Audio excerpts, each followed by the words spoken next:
Broadcasting live from the Business RadioX studios, it's time for Women in Motion. Brought to you by WBEC West. Join forces, succeed together. Now, here's your host.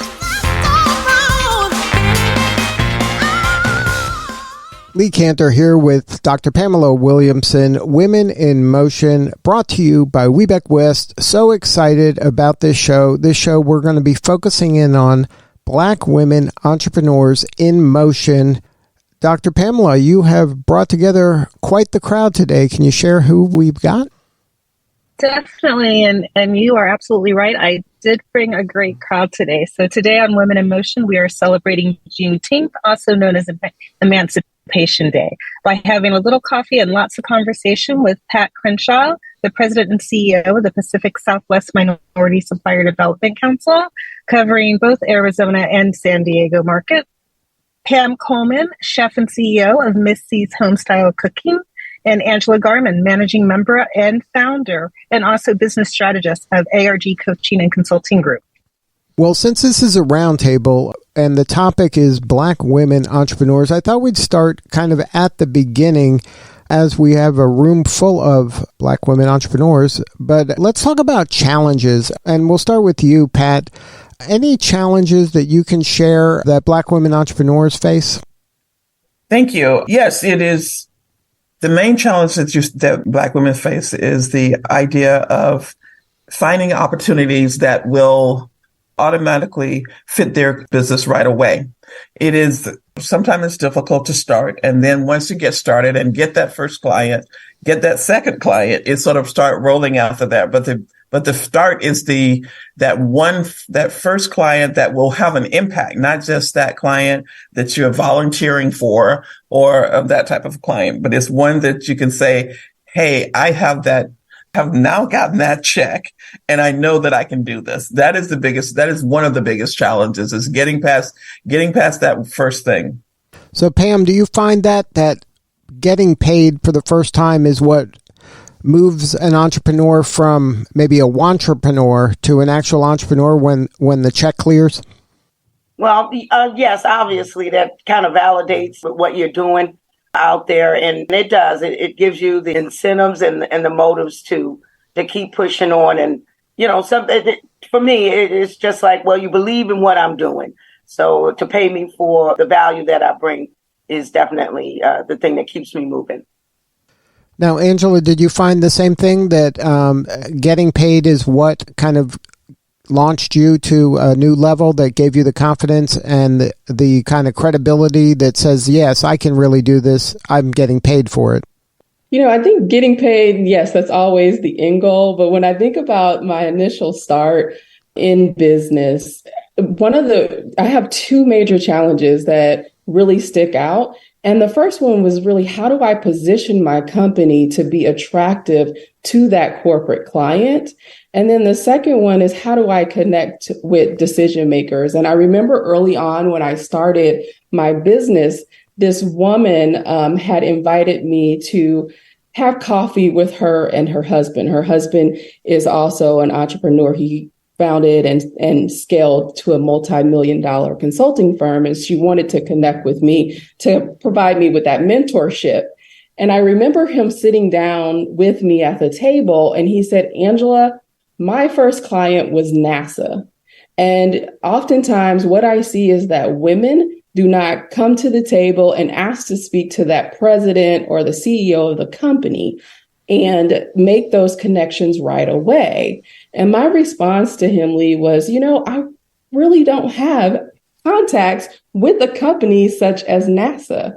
And so when you think about, when I think about women business ownership, specifically minorities, oftentimes we lack the connections to those larger corporations and those key decision makers. And we're often met with those gatekeepers or the admins. And so how do you begin to penetrate your market? How do you begin to really connect with your ideal client? And I find that most often when I look back on my own personal journey, but then also when I begin to connect with other women and minorities in business. So Angela, how did you build your network and those relationships so they could positively impact your business? I begin to look and see where were my ideal clients at. And so instead of just networking haphazardly, which is what I did when I first got started, I literally started to be strategic about it. Where is my ideal client and how can I connect with them? And so really connecting with organizations like WeBec West or NABO or PSW, those organizations really helped me to scale and to position myself differently within the marketplace. Now, Pat, how do you recommend the people that you deal with kind of leverage their network and leverage, the work you're doing at Pacific Southwest Minority Supplier Development Council?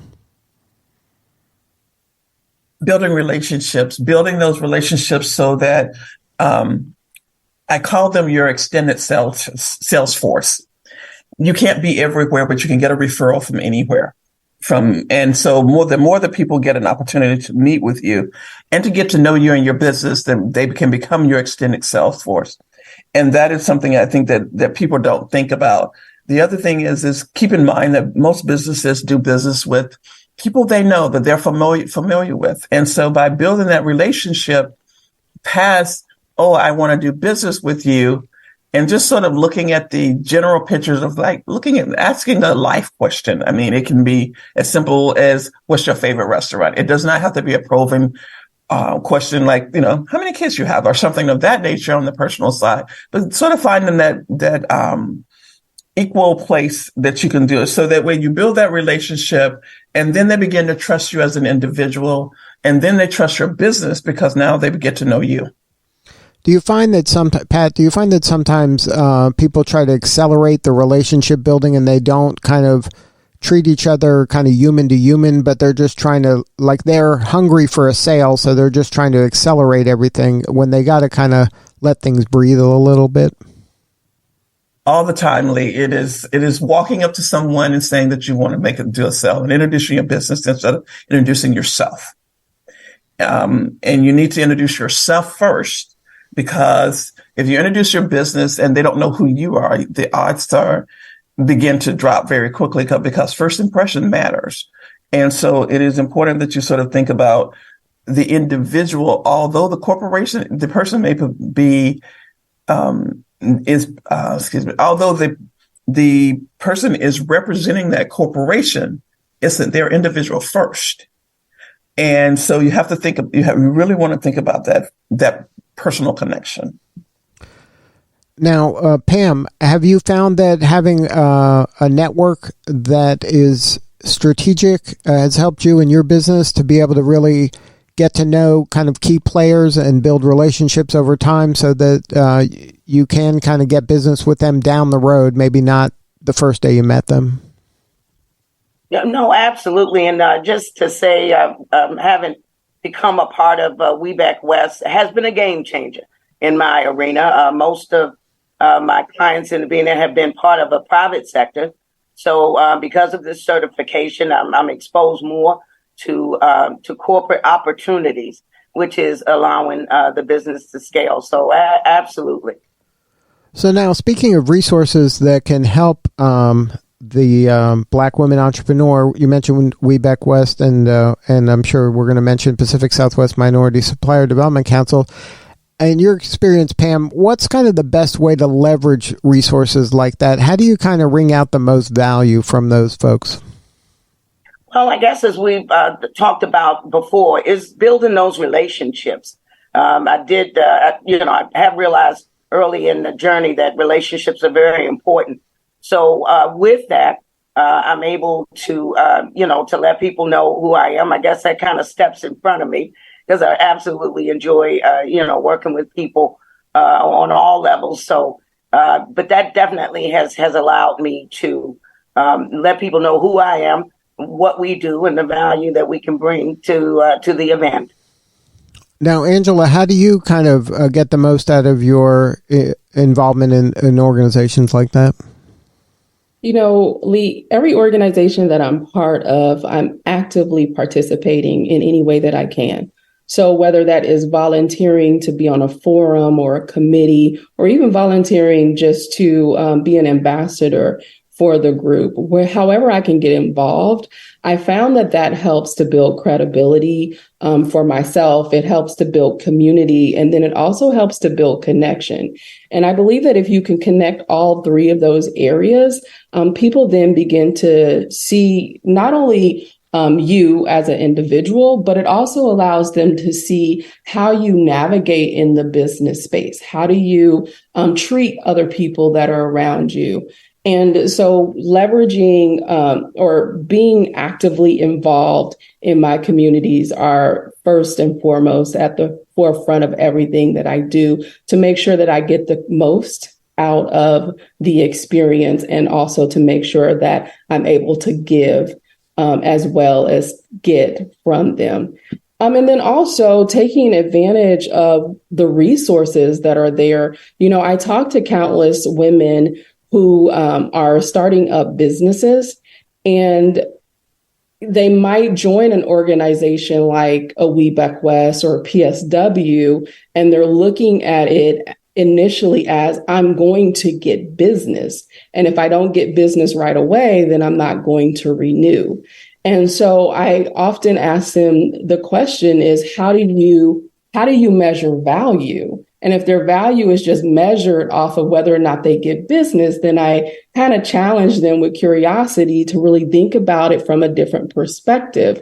And what kind of resources can you leverage there? What kind of network can you begin to build? And then the connections that you're making, how are they actually moving you closer to or towards your goals? So measuring value a little bit differently when I'm being part of those organizations as well. And actually thinking about, how is this organization or partnership with this organization supporting my business growth? So not just getting me business, but how is it also supporting my business growth? And I look at the opportunities that are there that exist in the communities that I'm part of, and I try to maximize those opportunities to my advantage whenever possible. Yeah, I agree 100%. And that's some of the advice I give young people when I'm mentoring them when it comes to these types of organization or any type of business organization, is lean into it, go deep on fewer of them, and don't treat them like an ATM machine where you just sign up and you expect money to come out of it just because you cut a check to them. You have to really kind of embrace them and immerse yourself in there to demonstrate leadership, to demonstrate your skills, and build relationships authentically in order to get the most out of them down the road. It's always, to me, down the road. You're kind of planting seeds that are going to bear fruit down the road. This is not a transactional relationship. These are human beings that are trying their best to help you. So help them help you so you can get the most out of them. Pat, is that how you counsel, your members and young people? So I call this a marathon versus a sprint. And when listening to Angela and thinking about how you sort of engage, I sort of tell them, you became certified. You're now a certified MBE, a WEB. There is not a company that that runs a good business that's going to automatically open a contract for you. There's a process. There's a contract cycle. So looking at it from that, getting them to understand it from that standpoint. Okay, so where's the opportunities in the network for you versus saying, I want to do business with this person and sort of with this company and sort of targeting that company, knowing that, and sometimes, Dr. Pamela and I know that the contract that you're looking for, sometimes it just closed out because we've already referred people into it, 6 or 8 months ago. And corporations normally don't do contracts for 6 months. They normally do them for a longer period of time. So looking at it as a marathon of getting to know people, getting to know the contract cycle, keeping in touch, going through the process and learning. And not only that, I have an MBE that sort of talks about, doing your research on a corporation before you approach them. most corporations have annual reports and other ways to communicate with minority-owned businesses and women-owned businesses. So do your research before you go to them, and you can ask for a meeting. But if they say no, be prepared to say, okay, so what is your next cycle? What is, when is going to come up with something that you're looking for, something like my businesses? And some businesses are a little different, that they come up, not as much as contract driven, but sometimes that, some of the ones that are long contract driven, that are contract driven, it is difficult to get them to understand. We just can't find a contract for you, and they don't have one available. Right. You have to be patient, and things aren't going to happen on your timeline. It's going to happen on the timeline of the businesses involved. I mean, I think a lot of people, they have to kind of manage their expectations. It's not transactional, and that's not how business works. It's just, we're human beings dealing with human beings. Yeah. Now, I'd like to shift gears a little bit and look at look at business through maybe the lens of somebody who hasn't partnered with or worked with a diverse entrepreneur community.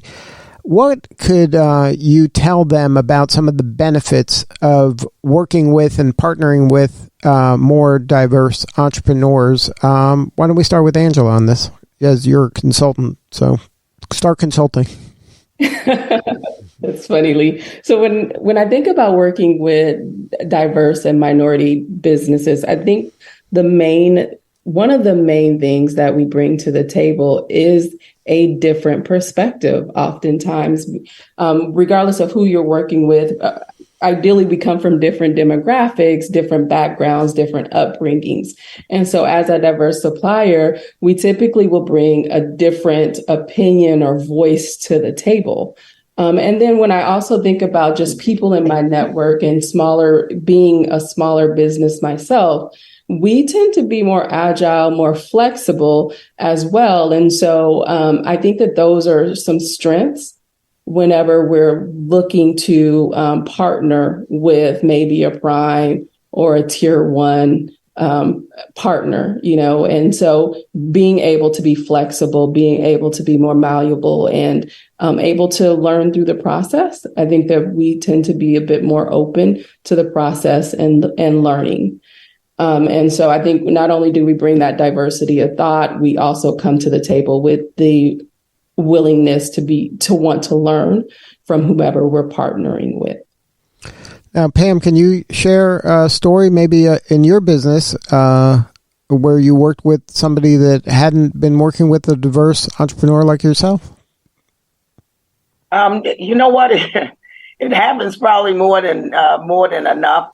I think I'm coming from the direction of the food industry, obviously, and service. So there are a lot of times I have encountered opportunities in which they've been used to a certain type of catering or a certain type of meals in there. But I'd like to think I bring and change the flavor of what a corporate meeting might look like or a corporate event. So absolutely. But it is welcomed. It is welcome. People receive that. They receive the company.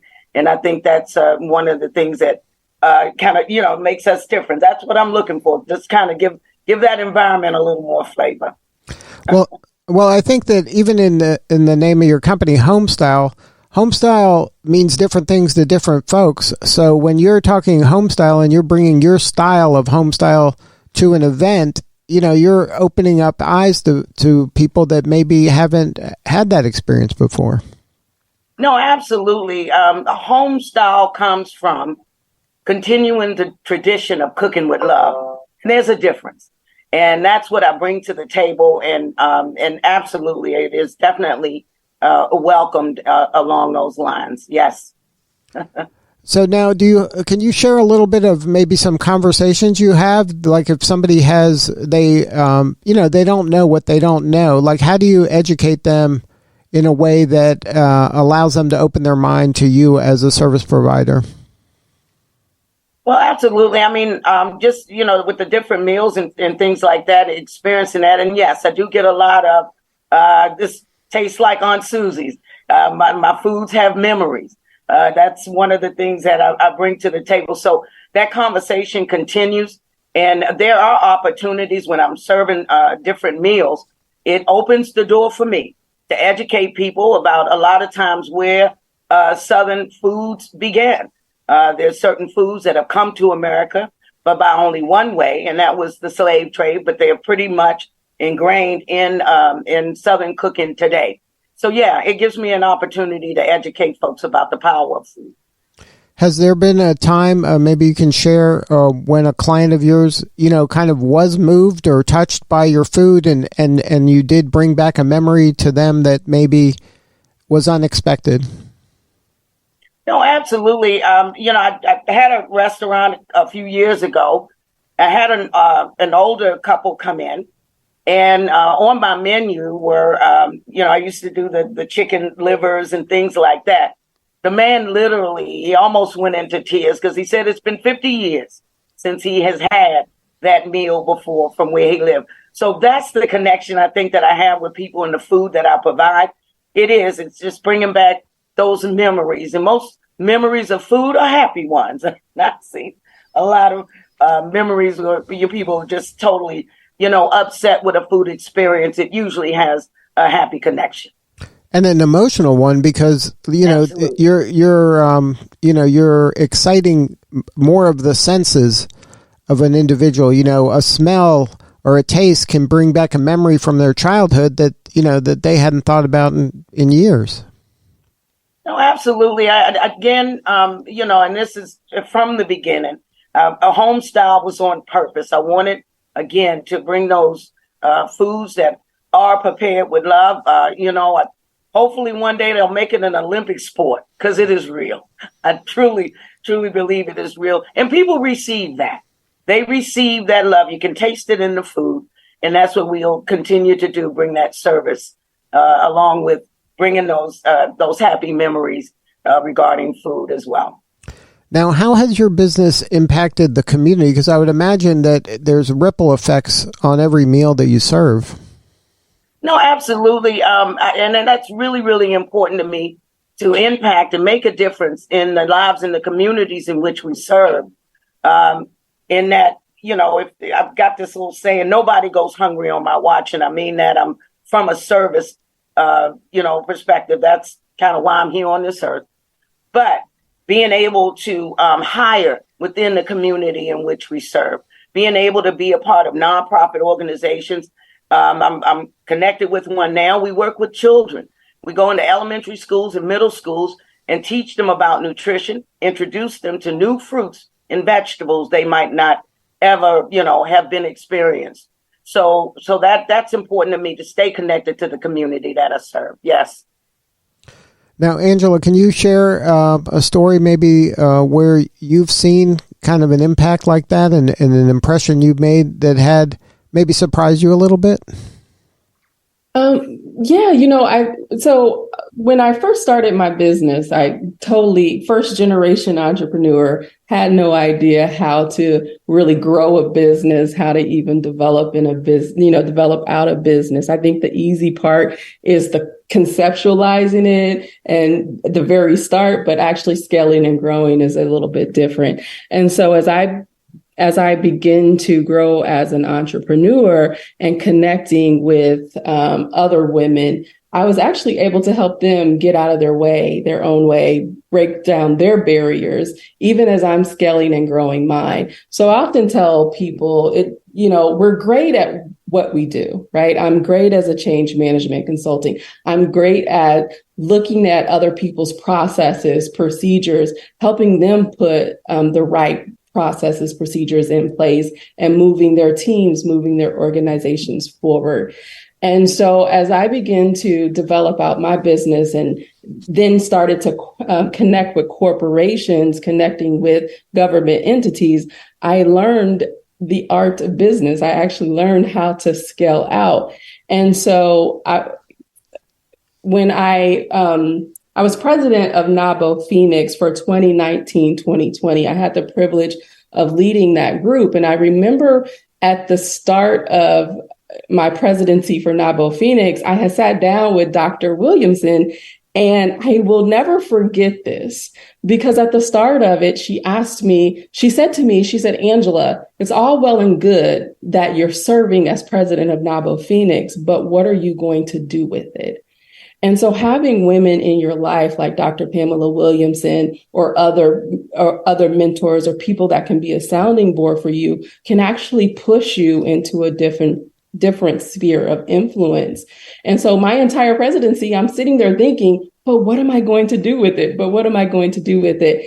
And then over that tenure, it actually, COVID actually happened. And so we had to transition everything, not only for my business personally, transition everything into this virtual world, but then also have to transition the association. And then at the same time, we started seeing the statistics behind not only women business ownership. So at that time, I think that the American Express report was saying that if parity had been reached for minority women-owned business, like $981 billion would have been generated in 2019. And if it had been reached for Black women alone, $522 billion would have been generated. And then fast forward to COVID, and you see that 40% of businesses are shuttering at an alarming rate, at that alarming rate. I found my what? And I heard her say, but what are you going to do with it?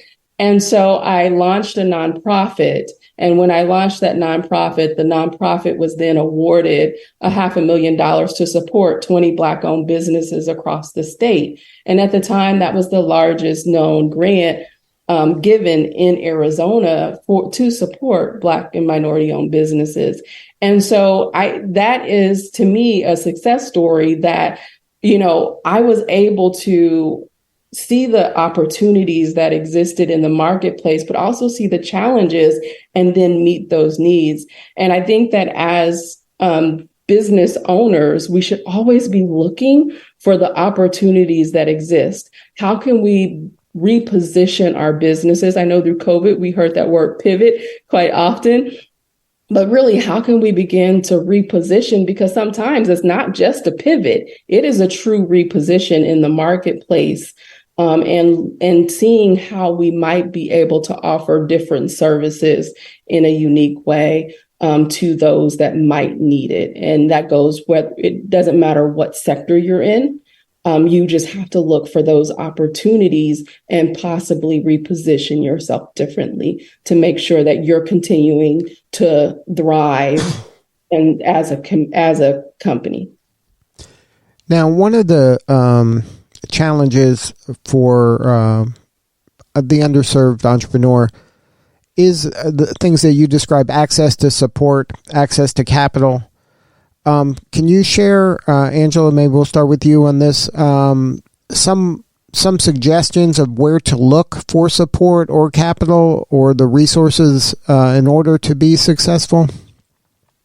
Yeah. So, I think that looking to see what resources are free within your community is always going to be my initial suggestion, especially if you're in a space where you're just now starting out and trying to figure out where you are. So you always have those organizations, and many people, especially minority businesses, they don't know about like the SBA or the SBDC or SCORE, those organizations that are driven by the government that's there to, to actually support you and to support your growth, to make sure that you as a business owner have the tools and resources that you need to thrive and scale. And that's one way that I found about being connected to the SBA and SBDC community. That's how I found out about 8A certification. Which is helping you to become sole source for government opportunities. And so don't neglect those free resources, but then also find communities like WeBack West and PSW to where you can really tap into and get involved. one of the best programs that I had ever been part of was the Platinum Supplier Program that WeBack West has. And like, I think I had been in business almost 3 or 4 years before I got certified as a WBE. And it was like a light bulb click after I went through that Platinum Supplier Program. And so sometimes it's not, so again, if you're part of a community, like look for how are they really helping their businesses thrive? And Pat had came up, and Pat, you can correct me if I'm wrong, but I think it was like coffee and cultivate. But, even being part of that experience with PSW and just listening to other business owners, those that are right at that, where you want to be, these multi-million-dollar businesses, and listening to some of the struggles that they went through, but understanding that I'm not alone also helps. And so finding people that'll mentor you and not being afraid to build out those relationships are also resources that I would say, look and see who's there, look and see who's where you want to be, and start building out those relationships and asking questions, remaining curious, and just finding out how and who is there to help you navigate this entrepreneur space. Pat, do you have any other suggestions when it comes to resources regarding accessing capital or looking for support or mentorship? So the first, I'm going to correct the name of the program she mentioned. She put two different programs together there. She mentioned Coffee and Conversations was what she meant, and then Cultivate and Pitch. So that was two different programs that she added. She put them together. So the best way to do it is sort of look at your network and leverage your network. There are a lot of programming out there as well that looking at capital from CDFIs. Capital is not, one bank is not where you want to go, because some banks does not service minority-owned businesses, or that's not their target. Each bank has a target. So, people say get to know your banker. Yes, you need to get to know a banker. So that way if it's your banker or another banker, that person that knows the industry, so can sort of help you navigate where should I be going to look for capital.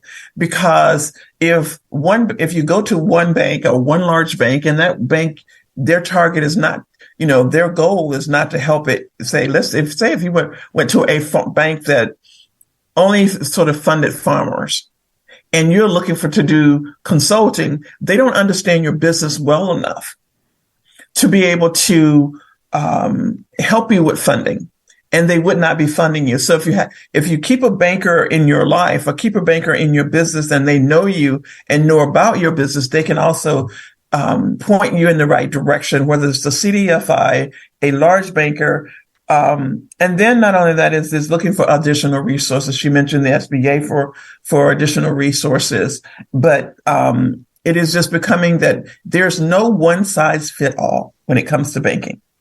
Just because you bank with some of the larger banks or even with a community bank does not mean that is where you should be going to look for a loan. Now, there are micro lenders out there that do very small loans, and then there that will get you through. But then not only that, there's invoice lenders. If you got a big contract and you needed to build out that contract and do that business and you got to do a lot of got to buy a lot of widgets to make a product. Well, there's invoicing opportunities out there. And I'm not saying go for the invoicing that does the 10%, 10 to 15%, but there are some smaller ones out there. There's also, you also have to, when you pick up contracts and you're looking at contracts and capital, you also need to look at the terms of that contracts and capital. Because you're also going to have to look at how you're going to have to pay that back. And all of that comes into term when you're looking for capital. So you got to be careful. Don't just, everybody wants the big contract, but then you also got to service that contract. Got to come up with capital to support that contract. And Liam will share a story because it happens to a lot of minority-owned businesses and women-owned businesses that they will go and they'll get this huge contract. I got someone in San Diego, and if you talk to her, the first thing she would say is, I almost lost everything. So she received a big contract with one of the large companies in San Diego. I mean, it was huge. And she was excited and everything. And then she found out that the contract was, the payment terms was really far out. And I'm not going to say how far out on purpose. And once she found out how far out they were, and then she's also got to pay her team. Her parents had to mortgage their house. Everybody mortgaged their house for her to service that, to come up with capital, because she hadn't been in business long enough to get that capital that she needed, that amount of capital. And so when you start a business and you start looking for that business and you just want to go for the big companies, we recommend that, hey, start with another Weeby or another MBE, so you can start growing that, so you have the capital that you can go out and apply for capital. Because, just like you have to have it for anything else you purchase, you have to have that available. And so, she will tell you, and we have this conversation a lot, is, stop looking for the big ones. Look for the ones that will not take you out. And I believe in, one group I was talking to was talking about insurance. No, don't do insurance until you sell 100 units. Well, if something happened with one of those 100 units and you become, you get sued or something like that, you could lose what you've already had, what you did. So when you started the business, so I always recommend that you look at ways to make sure that you maintain what you started with, but also maintain, get the capital that you need to scale and grow. Yeah, because sometimes what you wish for, you get, and they might have unintended consequences along the way, right? Like she Exactly.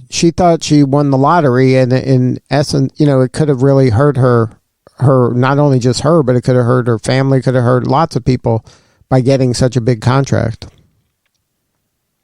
And she talks about it all the time, because it's just, it was devastating to her family, because she was saying, what are we going to do? And then finally they got to a point where then, some of the profits started to come in the door.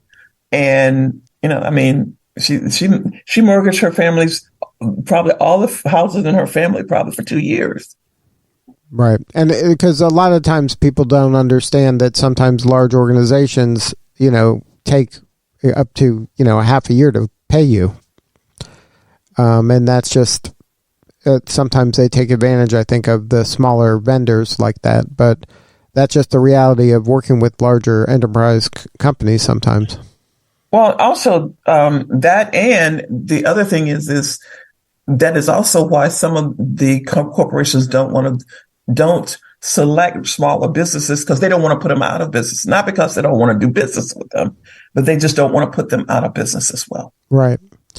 So now let's shift gears a little bit. And Pam, let's talk about your backstory.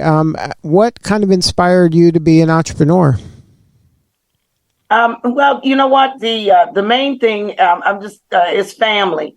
Really, I am an entrepreneur's entrepreneur, and I wanted to plant the seed of entrepreneurship in my family.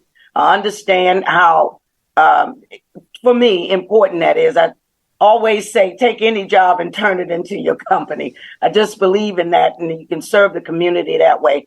And it has started to blossom. My nieces and nephews, I got a few of those who've already ventured out into the world of entrepreneurship.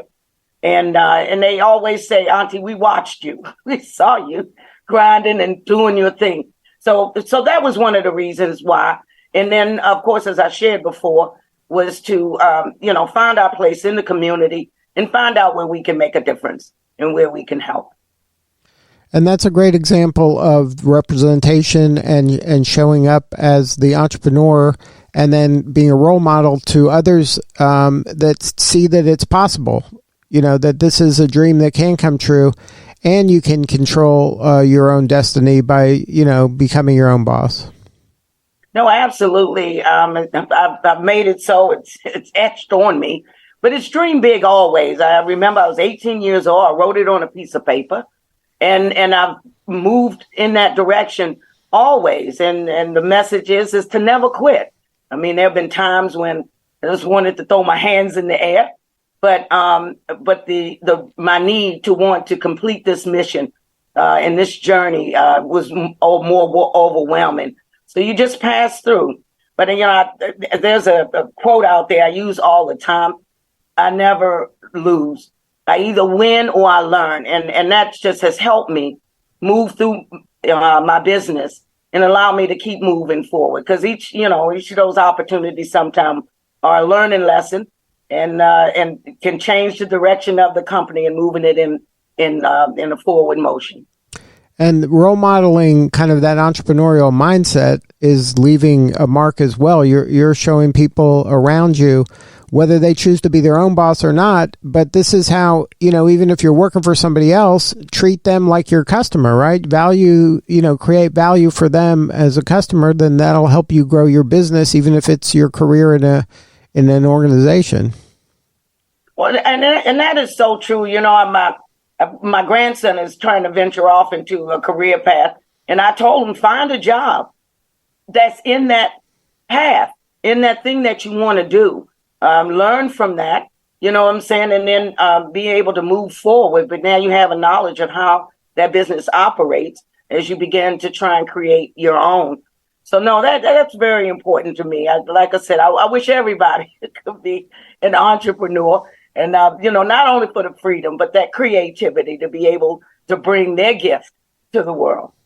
And it gives you a chance to be kind of your authentic self in the work that you do every day. Absolutely. There's only one version of me.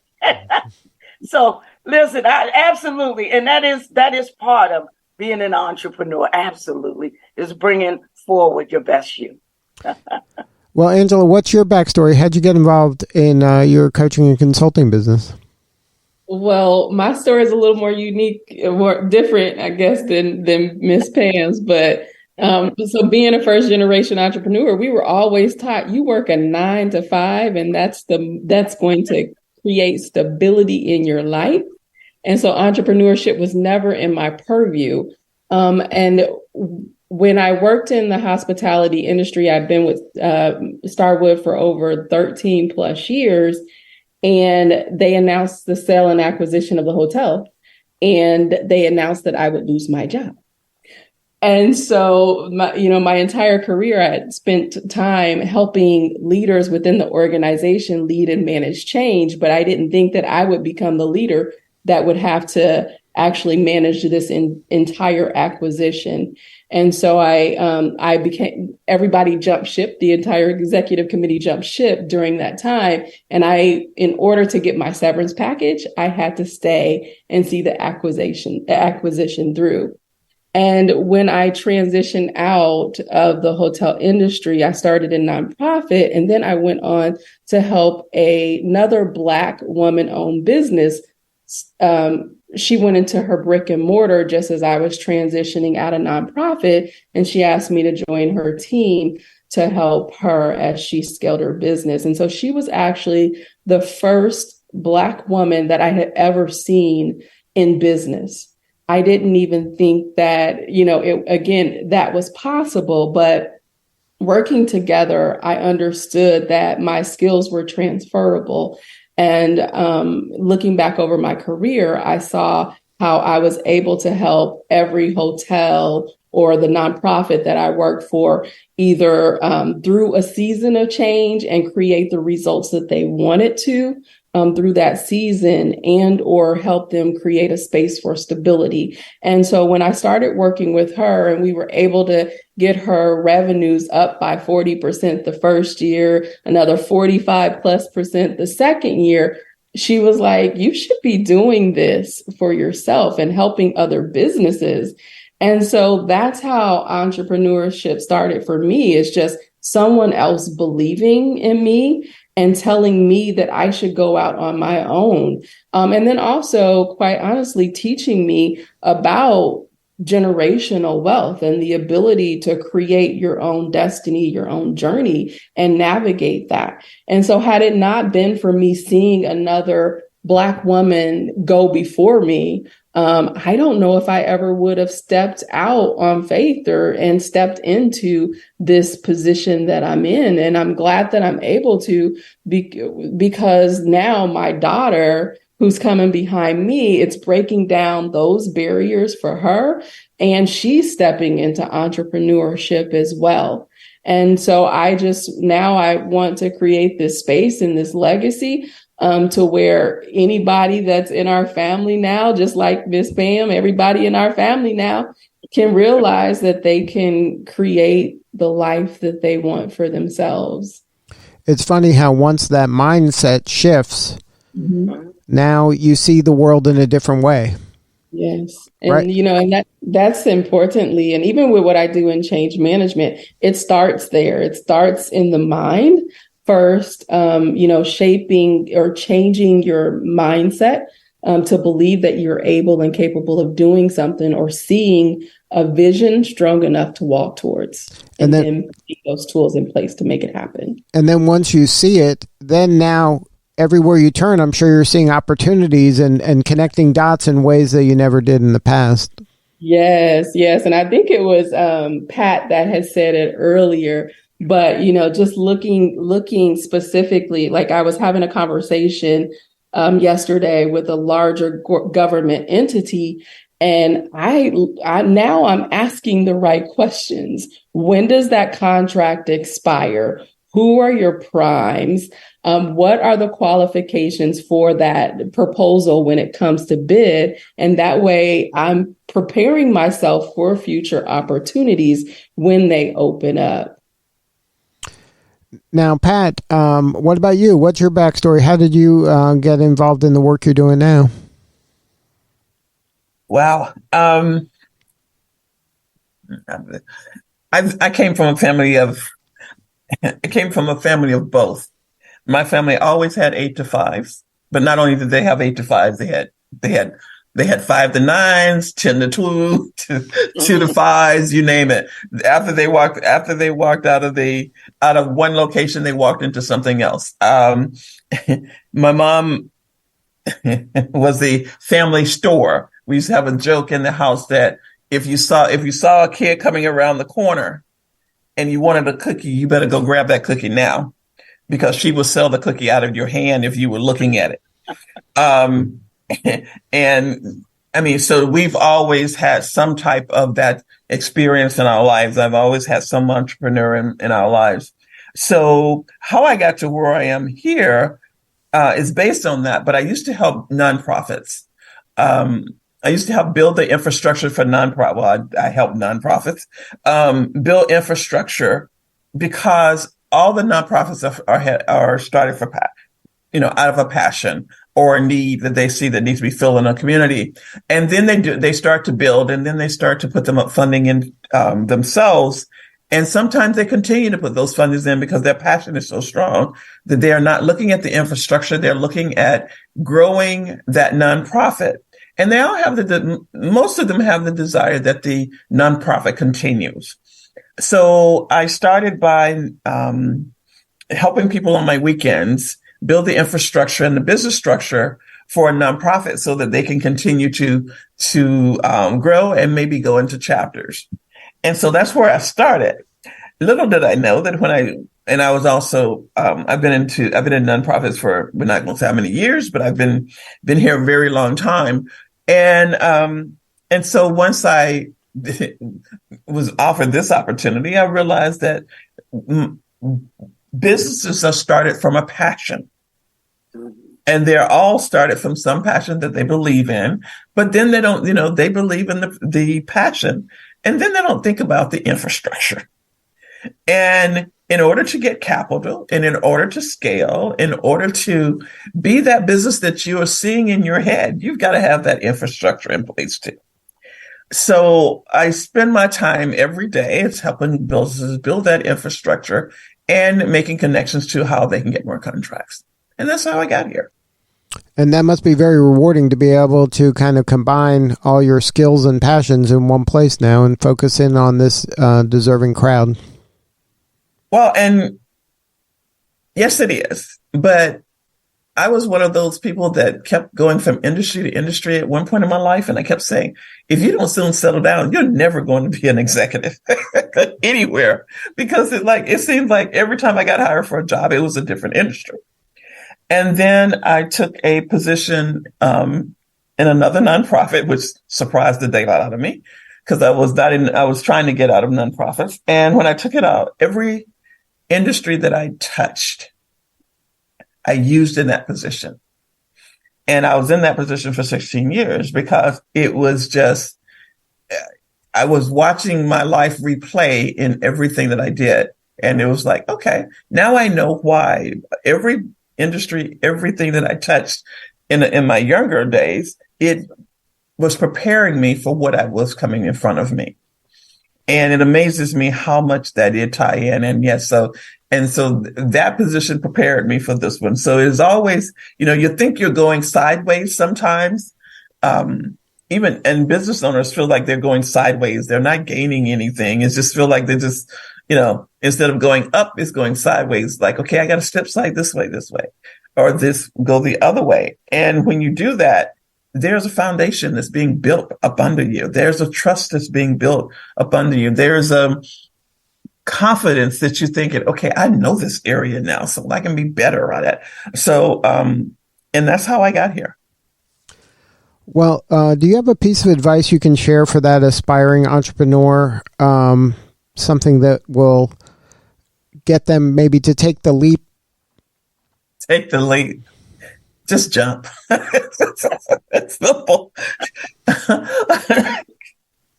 Just jump. It is, if you have that desire, if your heart's in it, know that it is not going to look like you think it looks now. It is, you have this vision of what it is today, but know your vision will change. Know that your vision will grow. And as your vision grows, your ability grows. And when you start thinking about it and you're looking back, you sort of just go, this is fun, but it's a lot of work. People have a tendency to think, oh, wow, I get a chance to work for myself. But I think Pam said, wow, I was spending a lot of time getting this done. I was spending and when you start thinking about the time that you put into your business, you put a lot of hours into what you believe in. And so just jump. Pam, do you have any advice for that aspiring entrepreneur? Maybe some wisdom? What? I'm going to agree with Miss Pat all the way. Yes. If you believe in something, if you have that passion, I tell people all the time, there's a gift that God has put in you to deliver to the world. So if that is evident in you, then you go for it, you go after it. And I think the biggest thing, I don't even use that word, but failure, it's not a failure. You bump up against something, you learn from it, you get better from it. And those are some of the foundation bricks that would allow your business to grow. So absolutely. I jumped off and didn't worry about if it was a net up underneath. All I knew that I was going to keep going. So absolutely. Yes. Just go for it. What about you, Angela? Any advice other than take action?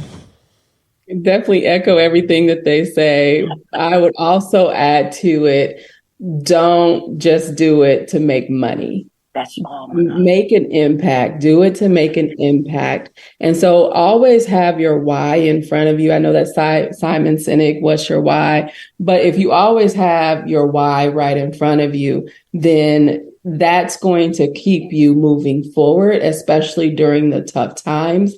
I know as an entrepreneur, even working with entrepreneurs that are just getting started, they think that they're going to make money right away. And there's going to be these really hard or tough seasons that you have to navigate. And so if you're just in it for the money, then that will first of all be a heavy burden on you, especially when that financial stability isn't in place. So go into your organization, building out your organization with thinking about how can you make an impact on your community, on your world, your children's world, et cetera. And if you go into it with making an impact and with your why, then those will be your driving forces as you decide how you want to continue to move forward.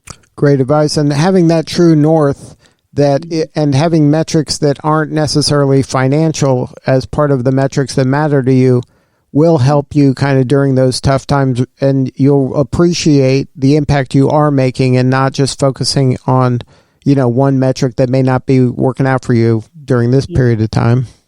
Yeah. And also, Lee, I would say, don't compare your journey to someone else's. And I think that as women, we tend to do that quite often. We tend to look at someone else's where they currently are versus where we are at. And so that comparison, I love that quote, comparison is the thief of joy. But that comparison will really pull you down. And so be okay with where you are in this moment. But to your point, have a clear plan, a clear vision, and some measurable goals and an action to get you to where you want to be so that you can focus on what you want and not what someone else is doing. Well, Angela, if somebody wants to connect with you and learn more about your business, what is the best coordinates? So I can be reached at argccgroup.com. And if you want to keep it easy, you can just also go to angelagarmon.com and you can find my website through that as well. And Pam, what's the best way to connect with you? Well, you can go to my website at tastemissseas.com. Not only will you be able to reach me, but you can take a look and see what I'm doing out there in the community. And Pat, if somebody wants to learn more about PSW, what's the coordinates? Visit pswmsdc.org, and you'll find everything about what we do. Well, thank you all for being part of this roundtable. It is so important to educate and inspire the next group of entrepreneurs that we got out there, because it's important and they're the lifeblood of, this country, and they're going to help us change the world for the good, I hope. Dr. Pamela, thank you so much for putting this together. This has been a great conversation. Definitely my pleasure. I enjoyed listening to everyone's tips and also learning more about each of their businesses. So thank you all for joining us. All right, this is Lee Kantor for Dr. Pamela Williamson. We will see you all next time on Women in Motion.